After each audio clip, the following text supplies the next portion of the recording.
Kako fino, ko so Korejci za poimenovanje tega modela izbrali prav ime našega parka v Ljubljani. No, ni treba vsega verjeti, je pa tole še eden v poplavi malih križancev. Znamka je pri nas precej neznana. Oblika je zanimiva, vsaj spredaj deluje dovolj atraktivno, da vzbudi zanimanje, ampak problem je, da avtomobil vseeno ni med najcenejšimi, glede na to, kar ponuja.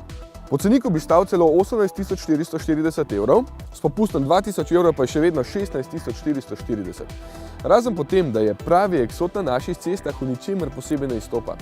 Pogon je tukaj speljan na sprednji kolesi, notranjost deluje zastarelo s številnimi malimi zasloni, katerim se ne da hkrati nastaviti svetilnosti, gumbi so ponekod nelogično razporejeni in volanski obroč je nastavljiv samo po višini. Tudi voznikov sedež je nekam nerodno postavljen, dokaj visoko in sedaljni del spredaj malo prenizko, zato si je idealen položaj za volanom tukaj težje nastaviti. Prostora je glede na mere še kar dosti, tudi na zadnji klopi se da peljati na kakšen izlet. Prostoren prtljažnik ima pa previsok nakladalni rob. Niti motor ne izstopa po tehnološki naprednosti. Gre za dokaj klasičen bencinski štirivaljnik, ki stisne 94 kW, torej 128 konjev in 160 Nm navora pri visokih 4600 vrtljajih. Poprečno spije dobrih 7 litrov. Motor vseeno ni len, sicer je glasen, se pa še kar rad vrti in ima menjalnik s 6 prestavami, čeprav bi bila ravno 6 lahko izračunana še daljše. Sta pa pedale za sklopko in plin precej nenatančne in je težko lepo speljevati, če res ne obvladate.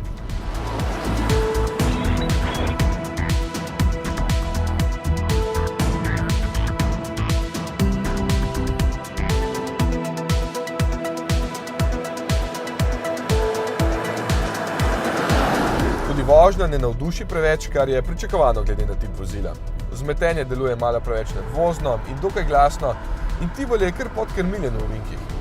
Ne mara niti hitrih menjav smeri, zato morajo biti lastniki tega avtomobila predvsem umirjeni in nezahtevni. Uživati morajo v tem, da njihovega avtomobila skoraj nihče ne pozna in da sedijo dovolj visoko. Za kaj več pa se bo moral Sangjeong vseeno bolj potruditi ali pa krepko spustiti ceno.